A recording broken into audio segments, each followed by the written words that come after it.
ലോക്സഭാ തെരഞ്ഞെടുപ്പുകളിലേക്കുള്ള CPIയുടെ 4 സ്ഥാനാർത്ഥികളെ തീരുമാനിച്ചു. തിരുവനന്തപുരത്ത് സി ദിവാകരനും, മാവേലിക്കരയിൽ ചിറ്റയം ഗോപകുമാറും, തൃശൂരിൽ രാജാജി മാത്യു തോമസും, വയനാട്ടിൽ PP സുനീറും സ്ഥാനാർത്ഥിയാകും. CPIയുടെ ഏക സിറ്റിംഗ് MP CN ജയദേവനെ ഒഴിവാക്കി. തിരുവനന്തപുരം മണ്ഡലത്തിലേക്ക് ജില്ലാ കൗൺസിൽ തയ്യാറാക്കിയ പട്ടികയിൽ പ്രഥമ പരിഗണന സംസ്ഥാന സെക്രട്ടറി കാനം രാജേന്ദ്രനായിരുന്നെങ്കിലും മത്സരിക്കാനില്ലെന്ന നിലപാട് യോഗത്തിൽ തന്നെ കാനം വ്യക്തമാക്കി. സെക്രട്ടറി എന്ന നിലയിൽ തെരഞ്ഞെടുപ്പിൽ ഭാരിച്ച ഉത്തരവാദിത്തമുണ്ടെന്ന് സംസ്ഥാന നിർവാഹക സമിതി യോഗത്തിൽ കാനം അറിയിച്ചു. തുടർന്നാണ് നെടുമങ്ങാട് MLA സി ദിവാകരന്റെ പേര് കൗൺസിൽ അംഗീകരിച്ചത്.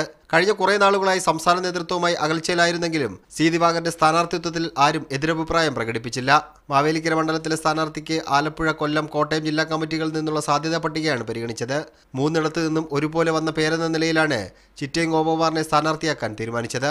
നിലവിലെ MP CN ജയദേവന് സീറ്റ് നിഷേധിച്ചാണ് രാജാജി മാത്യു തോമസിനെ സ്ഥാനാർത്ഥിയായി തൃശൂരിൽ തീരുമാനിച്ചത്.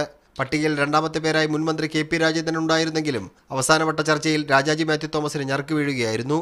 താനാണ് രാജാജിയുടെ പേര് നിർദ്ദേശിച്ചതെന്ന് CN ജയദേവൻ പ്രതികരിച്ചു.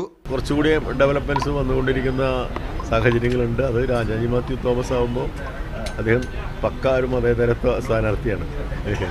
അദ്ദേഹത്തിൻ്റെ പേര് കേൾക്കുമ്പോൾ തന്നെ അറിയാലോ. വയനാട് മണ്ഡലം, മലപ്പുറം, കോഴിക്കോട് ജില്ലകളിൽ കൂടി ഉൾപ്പെട്ടിരിക്കുന്നത് കൊണ്ട് അവരുടെ അഭിപ്രായം കൂടി പരിഗണിച്ചാണ് PP സുനീറിനെ സ്ഥാനാർത്ഥിയാക്കിയത്. 7-8 തീയതികൾ നടക്കുന്ന ദേശീയ നേതൃയോഗത്തിലായിരിക്കും സ്ഥാനാർത്ഥി പട്ടിക അംഗീകരിക്കുക. എന്നാൽ കഴിഞ്ഞ തവണത്തെ പോലെ ഇത്തവണയും സ്ഥാനാർത്ഥി പട്ടികയിൽ സ്ത്രീകളാരും ഉൾപ്പെട്ടിട്ടില്ല.